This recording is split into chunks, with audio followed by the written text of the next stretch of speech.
So, have you ever wondered how it is that we can eat a carnivore type lifestyle and still get all the micronutrients and everything? That was one of the ideas that came to me when I was reading a question that Patrick showed me. So, we're going to talk about that a little bit today.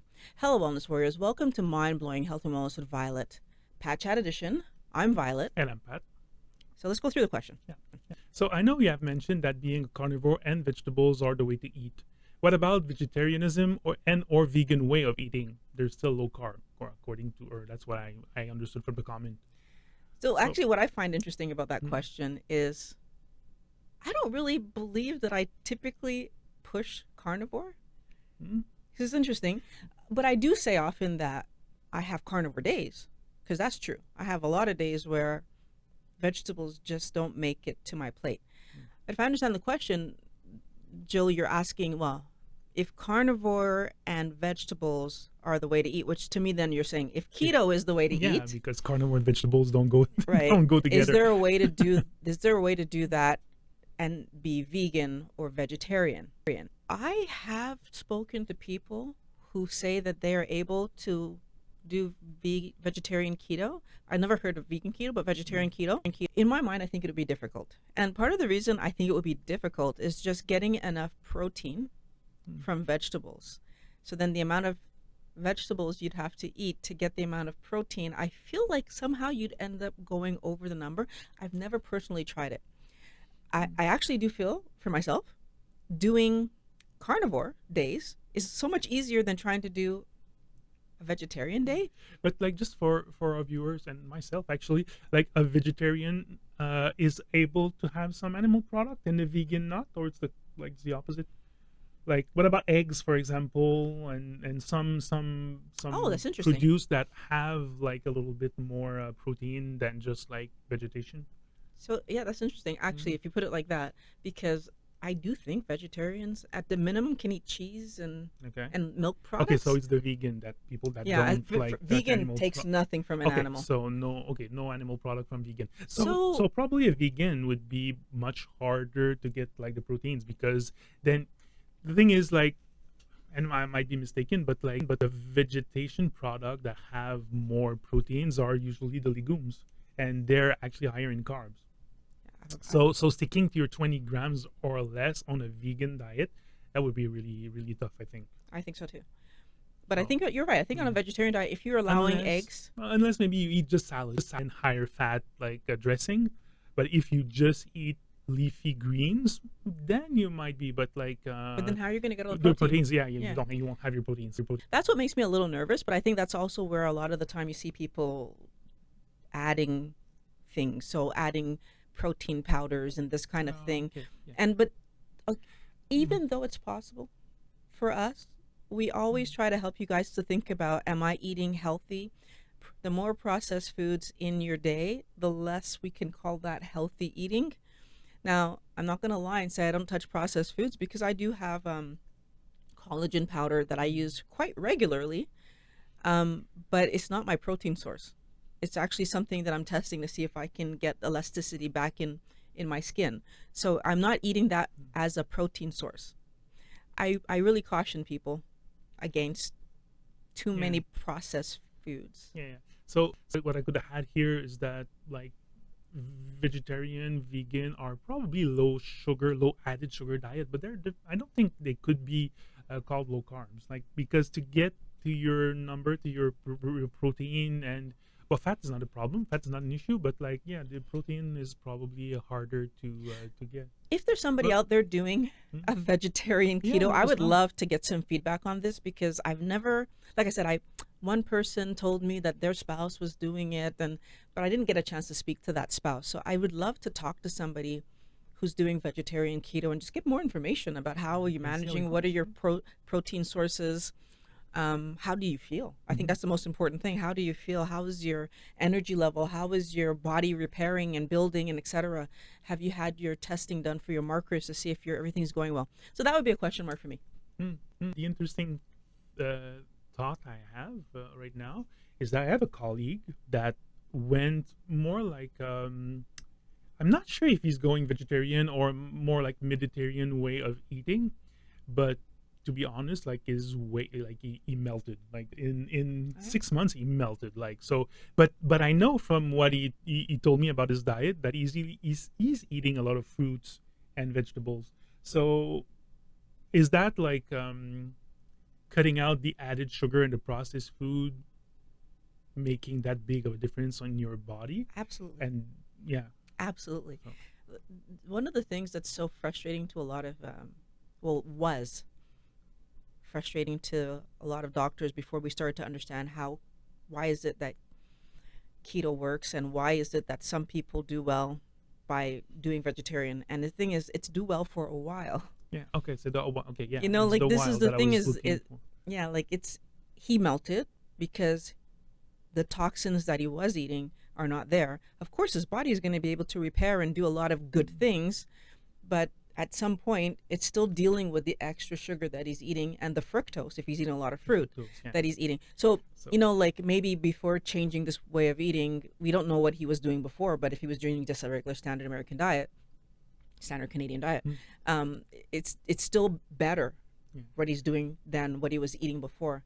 Our body does Mm, adjust, and our body does like it because your body is constantly trying to build the best quality you're going to get results until you can't get results anymore, mm, right? And then you're going to hit a level where mm, damage can start to creep back in. yeah.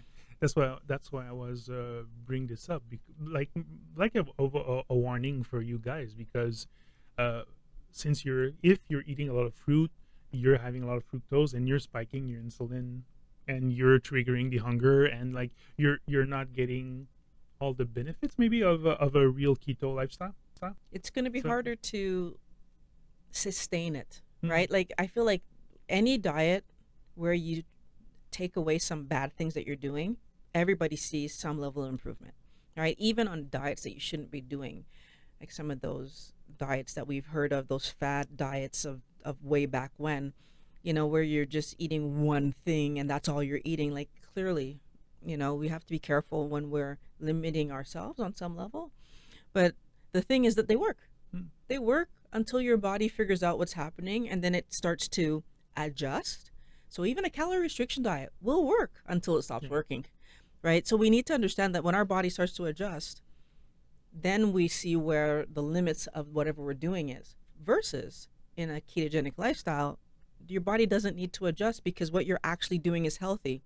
What you've done is you've stopped eating bad quality food Mm, and you started giving your body good quality food. And because of that, there's nothing for your body to adjust to except accepting the better quality. That makes sense? I'm not sure if I'm saying yeah. something. Yeah. Then the second part of the question also, are any of these eating patterns helpful for people with multiple sclerosis? So So what I will say there is eating healthy is always good for everybody, right? But then we have to add, if I have a particular condition, I need to know how the foods I'm eating will affect my particular condition. The thing that I will say, multiple sclerosis is related to the myelin sheaths that we build on our nerve cells, if I remember correctly. okay. And eating a healthy diet that has healthy fats actually should help because you're able to either maintain, I don't know if you could possibly rebuild, I have no idea, but at least maintain the sheaths that you still have. But these are things that you should talk to your doctor about because it's important for someone who has a specific condition, multiple sclerosis in your case, thalassemia in my case, to know how the specific foods that you eat affect what your body's trying to accomplish. So in my mind, I'm thinking multiple sclerosis, you need to know about those sheaths. In my case, I need to understand how iron affects my body, right? We all have our individual things, but understand that even though I need to limit the amount of iron I intake, so all those leafy greens that you guys can get out there and Mm, eat so readily, all those red meats that you guys can get out there and eat so, I'm not doing that. And yet still I've managed to live a healthy ketogenic lifestyle and improve my health 17-fold, right? But it's by understanding what food is doing and then making the adjustments I need to make. So for you, what I would say is talk to your doctor and help yourself to understand how each of the foods that you eat affect your multiple sclerosis. If you don't have a keto friendly doctor, I would look for one. They're more and more showing up now than Yeah. before. So look for one and be diligent. Like push. Don't just accept that the first person or the 20th person you call is not keto friendly. Look until you Mm-hmm. find one. Yeah. So maybe medication is not always the first answer. Like that's what we're. I know for sure for me, like, but I don't think we can call more. I'm not sure if we can call multiple sclerosis like a metabolism something like blood pressure or like something that can be fixed by weight. For example, I know blood I don't pressure. think Like as my weight going down, my blood pressure is going down too.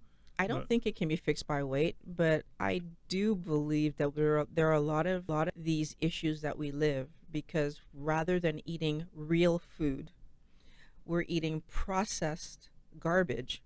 And so if you consider, Jill, if you've been living the last 30 years using vegetable oil, margarine, and canola oil and all these other oils instead of fat and lard and the real sort olive oil, coconut, instead of using real food, your body was trying to build those myelin sheaths with processed garbage that it doesn't understand and is not going to build properly.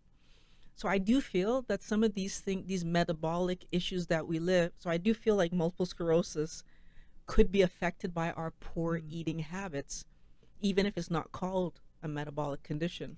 because if I remember, like it's funny because like I wasn't sure what even was multiple sclerosis, like, and you're explaining with the myelin sheets, and my son when he was 3 or 4 actually has a little an episode where his system was attacking his myelin sheet, and basically what they explained to us is it was caused by a for sure like some kind of problem in the system, but like what how they fixed it is by giving him a massive dose of anti-inflammatory medication.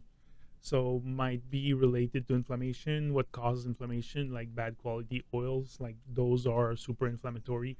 So that's why we recommend like better. We suggest better oils, better food to help in those situations. Absolutely. And we're not doctors, like that's for sure. But Yeah. These are guesses. Like yeah. again, like just having an idea of what multiple sclerosis is. These are guesses. Mm. There's I think plaquing that occurs and all kinds of things that occur that I've heard many doctors discussing the fact that a lot of the plaques, even we have some brain plaquing that's happening that they believe has happened because of the poor quality oils that we're using and all the excess sugar that we're using. Um, so it's something to look into. Like I said, talk to your doctor. Get more information. I'm not a doctor, Mm. neither is Pat. We're just giving you our guesses based on what we've learned. Okay. Another question from Esther. This one I did find it very interesting.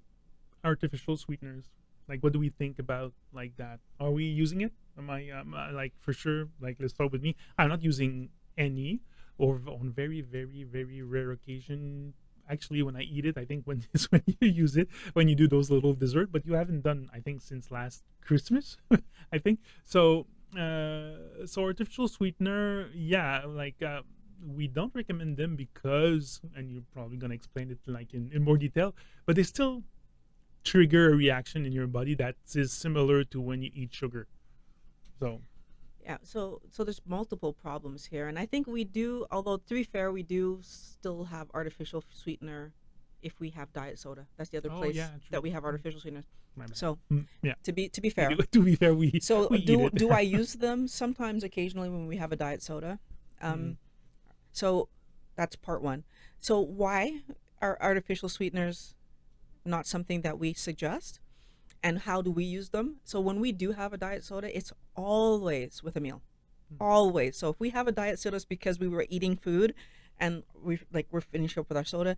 Why is that a safer way to do it? Well, because of this. Because when you taste the sweet, you have a cephalic response, so a brain response. Sugar is so toxic to us that as soon as your tongue tells your brain sugar's coming, right away insulin is deployed to make space for the incoming sugar. It's that toxic. So if you're talking about weight, yes, if I eat artificial sweeteners, drink artificial sweeteners, and my body has this reaction, but then no sugar actually comes, what happens? Now I'm hungry Mm. because my body just put away a lot of sugar. So one of the ways that we combat that, like I said, is that we eat when we're going to have a diet soda, right, with a diet drink, so that that response doesn't trick our body Mhm. into pushing us to want to eat food. Okay. Now, the other thing though is that artificial sweeteners are just not good for your health. And honestly, like I've been trying to have less and less. Mm. It's something that I'm still working on. Human, right? I feel like the better option is actually just not using them. Mm. So, like for all of you people that put them in their coffee, because we have a lot Yeah. of you like viewers that comment that they put them in their coffee. Try to get used to drink your coffee without them. Like I've done it. I was not a big coffee like sweetener before. I wasn't putting a lot in my coffee, but like it's something that I couldn't even drink a coffee without sugar. But the less you have sugar or sugar Sweet things. sweet things, like the more it's gonna be easier like for you to get used to it. So try to get rid of, if you had them artificially to your coffees, try to stop that. And as for soda, yeah, like you said, we like our soda once in a while, but like the alternatives are plenty. Like you can have some bubbly water without the sweetener. There's plenty of that. Like mineral bubbly carbonated mineral water is a good option too. That doesn't have any sweeteners in them. And if you're still like cooking the keto friendly dessert, like we often advise to stop. Try to get your energy for your from your meals instead of like all the things you added, because they keep you there, they keep you wanting more sugar, they keep you like always chasing the sugar. So we advise to try to stop those. Another drink that we've added that I think has helped me a lot is so caffeine free nitro coffee in the evening. I find like I make it not caffeinated, but that nitro coffee in the evening, it's like it's a nice tasty drink that doesn't add any energy at all actually, because it's just straight Mm. coffee. So um just explain what it is, because I maybe people don't know. I know I think like a big chain of coffee has them, but like, you decided to bring your own equipment home to do that. So basically, it's a nitrogen infused coffee. yeah, Right? so I mean, well, I'm a very kind of do it Just yourself, or I like to do things, I like to try to figure things out. Years ago I figured out how to make carbonated water, so we'd make our own carbonated water at home. And then I thought, well, how hard could it be to make nitro coffee? And so it basically, it's you buy the nitrogen if you have access to all the equipment, and it's not cheap, yeah, but it's a but fun project to put together. And actually, maybe I'll link below like the things that I did buy to get that project going, for both the nitro coffee and for the carbonated water, for anybody who's interested to know. And the nice thing is that when I make it, I'm everything's in stainless steel, so I'm not having plastics and the estrogenic issues that can happen. But a nitro coffee basically is, like you said, nitrogen infused coffee, and and delicious. it tastes delicious. Hmm. And Very smooth. actually, this is one of the few times where I drink coffee with nothing else in it. It's just the coffee straight. That's it, and it's terrific. Mm. However, we have played around with flavoring it with vanilla. I think we tried vanilla, and we tried like vanilla essence basically, and we tried also almond essence. Both of them were nice, but I like it straight. I like Sure. it Yeah. nice. It's just nice, a nice cold drink. So Right. there are other things. Is what I'm my point though of bringing that up, is that there are other things we could be drinking. Like once you stop, it's funny you said that, because once you stop flavoring thing, or like making things more artificial, you end up liking the nature of what it's supposed to taste. Yeah. So that's like funny when you get rid of the sweeteners and of the flavored things. And when you have it once in a while as a treat, uh you can appreciate it. But I don't remember what I tried cooking for my sons the other day, but I had some sweetener left and in my cupboard, and I was like, oh, let's try to bring like a little less sugar in their life too. And just like opening a container, and those like sweeteners are very like light, like the Yeah, you particles. can. They can. And yeah, it just got in my mouth, and I was like, wow, that was like crazy how I could, Overpowering. yeah, overpowering, like just a little like something that floated in the air and got in my mouth. I was like, oh, okay, that's really sweet. Even though if it's an artificial sweetener, you can like definitely taste it. I believe that she also asked a question about meditation. Yeah. And so it's interesting because I do meditate. The type of meditation that I do is an active meditation. So it's a mindfulness meditation. And so I believe that I meditate probably quite a bit. And oftentimes I'm meditating in a way that's just about moving through my day. So just like calming one idea and then going to another. So yes, I do use meditation, but it's not necessarily something that I'm doing to get away from anything. I just do it naturally. I've taught myself to do it, and I do it. I think if you were to ask me how many times a day I do it, I probably couldn't even tell you because I do it. I just do it. It's a natural like. It's just like part of what I do, and sometimes I'll notice it. Mm. And when people ask me about it, I kind of realize, oh yeah, okay, but so I don't know how to really. It's not a sit down in a quiet room by yourself for 20 minutes. That's not how I meditate. I meditate periodically, anywhere from 30 seconds to 2 minutes throughout my day, like on and off, as I'm transitioning from one thing to the next. I know you showed me that technique a couple years ago, and I do too try to use it more and more. It will depends. Like sometimes there's a better setup for me to do it. Like the other day, we were like when we were working in the garage. I was like, I went a little bit outside because you were doing some stuff that I couldn't really help. And that's what actually I was doing. Like just being outside, like you basically mindfulness, you just focus on your senses. So like the touch, like the smell, the taste, the sight. But sight for me, I find it a little bit too, like, but not disturbing, but there's come too much happening. So like one thing that I do like is more relying on my ears. When you just focus on everything your ears can hear, especially outside, that we never pay attention to, it's like all your processing power of your brain goes toward that, and it's a crazy feeling just to hear the wind in the trees, and like you hear some kids playing a couple streets, and you can actually reach pretty far. Like you're gonna hear a dog, and when you pay attention to those things, it's very, very calming. So that's like what I do like to do as in mindfulness meditation. One of the things that I often encourage people to do if you have trouble with the sight is either start off by looking at one thing, but the other thing sometimes, depending on how disturbing you find it, the other suggestion I sometimes make is to just look at the inside of your eyelids. So just close your eyes and look at them. Right. So it's two different techniques. Some people like that, looking at the inside of their eyelids. Some people like to just pick something and just kind of look at it. And what's cool about picking something and looking at it is that, for example, like you can see all the different elements of the camera lens that I'm looking at right now, and the numbers written on it, and so it's like there's so much to actually see that I probably would not have been paying any attention to had I not just decided to start looking at the actual camera lens, right? And so it's a way to just train yourself to use sight. And the only reason that I try to get people to use all five senses all the time is because it's such an active meditation, and if you happen to be doing it and not realizing that when you start doing it you're not losing sight, if you were walking you can walk into something, or you can fall downstairs, or you can, right? So you want to use as many of your senses as you're using, and like, or do it stationary. If you're going to do it, then do it stationary so you can't end up getting hurt.